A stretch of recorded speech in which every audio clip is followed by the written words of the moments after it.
Hey, Shalom Akim, Shalom Akim, Shalom Akim, Yahal, Bashim, Yahushai, Bashim, Makakadash, Barakatam, double honors and salutations to the elders and apostles of Great Mystery in the world, Bram Nasher, DC Camp, short lesson for the hopeful elect.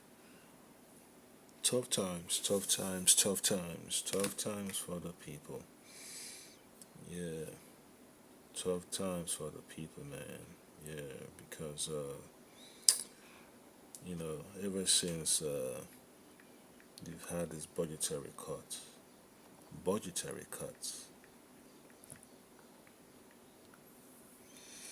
A lot of people have been able to realize that the system was not built for them to be uplifted.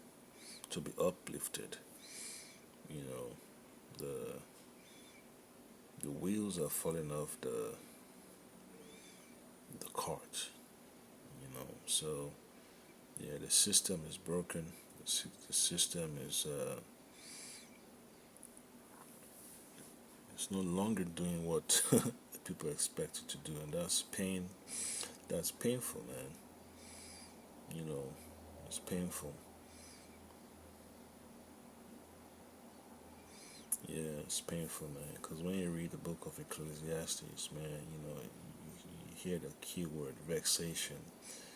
Yeah, you see the sadness in the eyes of the people lining up at the food pantry and the food banks, going to the soup kitchen and all that stuff. You see the pain, you see the demise. You see the the the draining of the hope in their spirits.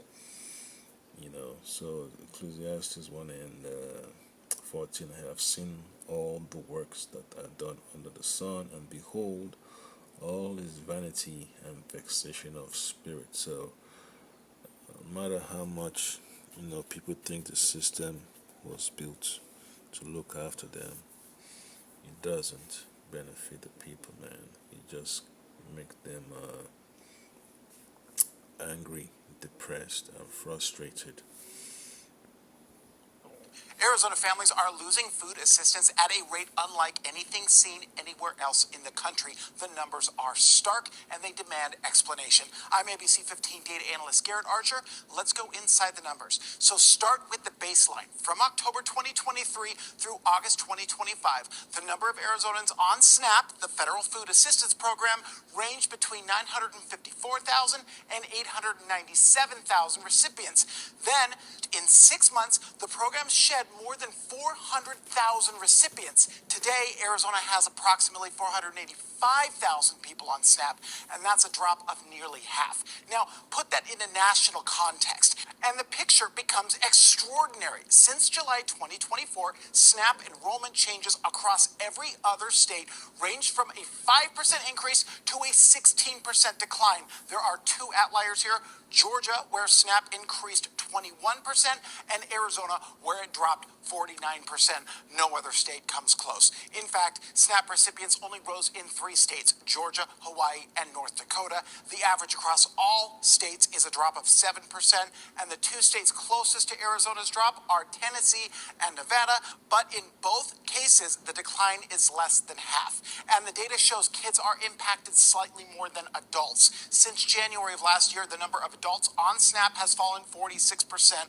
Meanwhile, kids receiving SNAP is down by almost 50%. Let me show. Yeah, that's a pain.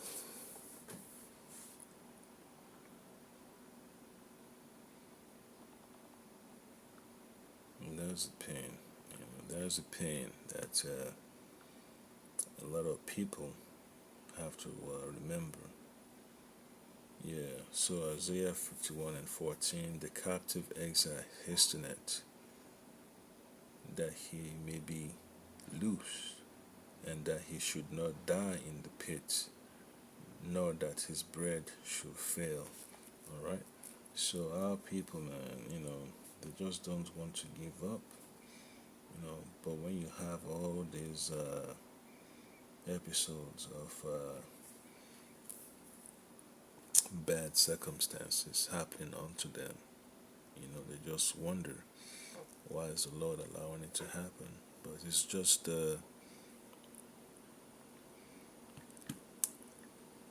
part of prophecy. Okay, it's part of prophecy that they have to deal with. That's the problem that the Lord has to put before our people for them to turn unto Him. Yeah, so that's how the Lord gets the people's attention.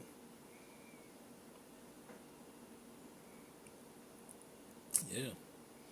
So Jeremiah 5 and 12, they have belied the Lord Yahweh and said, it is not He, neither shall evil come upon us, neither shall we see sword or famine.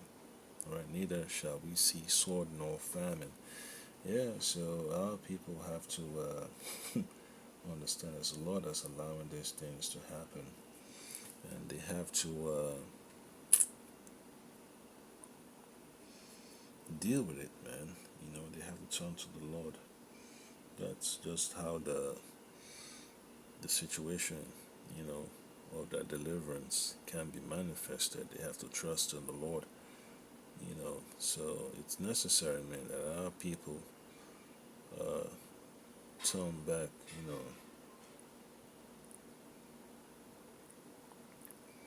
to the Lord, and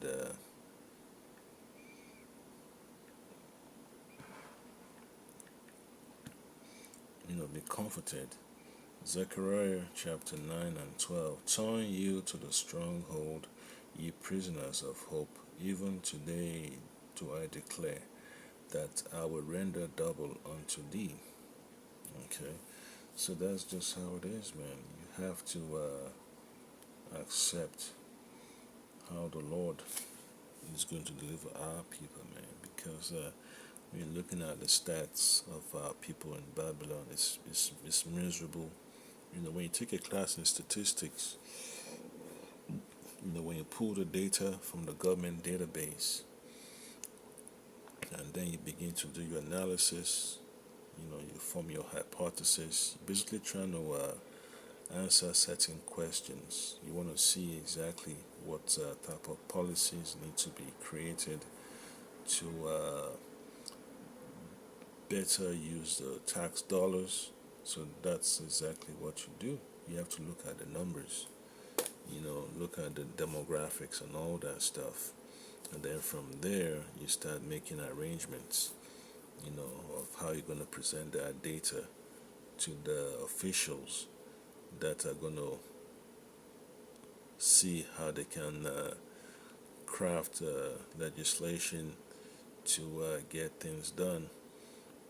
But after a while, man, all that hard work, it doesn't, it doesn't solve the problem, because the Most High has to put the plug on this place. It doesn't matter how many reports you generate, to provide a solution to the problem of fiscal transparency and efficiency. Babylon wasn't meant to last to sustain our people. The Most High has put that spirit of sabotage into the owners of Babylon. The spirit of sabotage is what really drives the owners of Babylon, the elites. They want to sabotage as much as they can to keep people below the poverty line, keep people at the bottom. So when you have that type of mindset above, what do you think is going to happen? The world will be in chaos. The country will be in chaos. So it doesn't matter how much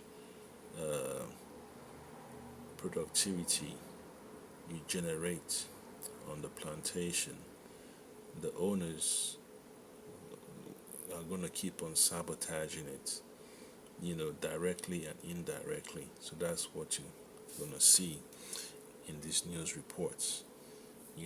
When you don't want Jake to rise above their minimum potential, they put in redlining, blockbusting, racist policies and all that stuff, attacks, over policing, indoctrination with the wrong doctrine and all that stuff, poisonings and all that, denial of opportunities, so the cause of bodily harm, the loss of life, so many things you have to endure to understand that the people, the powers that be, are not interested in seeing humanity flourish. Their spirit has been given, you know, to sabotage.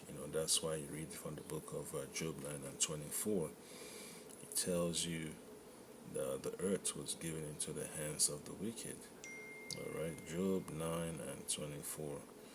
It says, "The earth is given into the hand of the wicked. He covered the faces of the judges thereof. If not, where and who is he?" Yeah, so expect nothing but evil, you know, at his peak from the rulers of Babylon. All right. You some stats on who uses SNAP in Arizona. According to census data, SNAP households make up about 10% of all Arizona households. 47% of these households have children present, 42% someone over 60. The median income of SNAP households is $42,000. That's half of the state's overall median, and 46% are households where someone has a reported disability. With a look inside the numbers, I'm Garrett Archer, ABC 15, Arizona. Yeah, so when you have people with disability, that's a problem. Employment becomes a problem when you have people with disability. They can no longer keep up with the physical demands. So all they can do now is the request for their government benefits and all that stuff. Those that can find something else to do, they have to figure out what they can do, whether it's to be promoting businesses online. They can't do that because TikTok is also another avenue for folks to be marketing. They call it digital marketing, creating a program, a digital product like your course, lesson plan, just like you make lessons, breakdowns and all that stuff. You could also create, a course that you get paid for, like what you call life coach, fitness coach, and all that stuff. You know, uh, Providing lessons. You got folks that teach different languages: Spanish, English, Portuguese, Arabic, Hindi on TikTok, and they make some shekels off it. So folks are gonna have to do the same thing too. And I've also seen elderly people on TikTok that do arts and craft, you know, to supplement their income. You see elderly people, men and women, different nationalities, you know, using TikTok to promote products, so they could get a commission. So you even have people with disabilities there too. No arms. People with born marks, scars from burns and all that stuff. They're making themselves useful. You know, they're making themselves useful. They're doing artwork. I've seen several of them. Even though I don't subscribe to those channels, you see exactly what it is. So if you're gonna use TikTok, just use it for strictly business. That's about it, man. I don't use TikTok, for pushing this gospel, man, because it's the way it's set up, man. It's one of those things you don't want the folks on the plantation, seeing what you do. They have to look hard for it, because that's the issue with TikTok. It overexposes your position, so you gotta be circumspect. You know that when you're using TikTok, you don't use it to upload your lessons, man. The others talk about doing your 3 videos a week.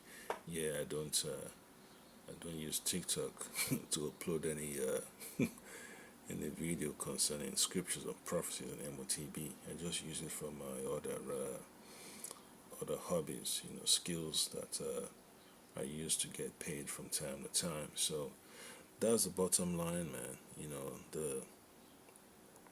The famine, you know, the famine is affecting the people, man. You know, the famine becomes difficult for the people to handle when they do not have any assistance. So that's the the summary of this lesson. You gotta be circumspect as you move forward, man. Because when folks go hungry, you know, crime is gonna go up. And that's one thing you have to accept. You know, that's one thing you have to accept. Crime and famine, they go hand in hand, man, because people want to feed their families. So what do you think they're going to do? They're going to break into people's vehicles, break into businesses, break into people's homes, pick people's pockets, you know, steal people's purchases at the shopping mall and all that stuff.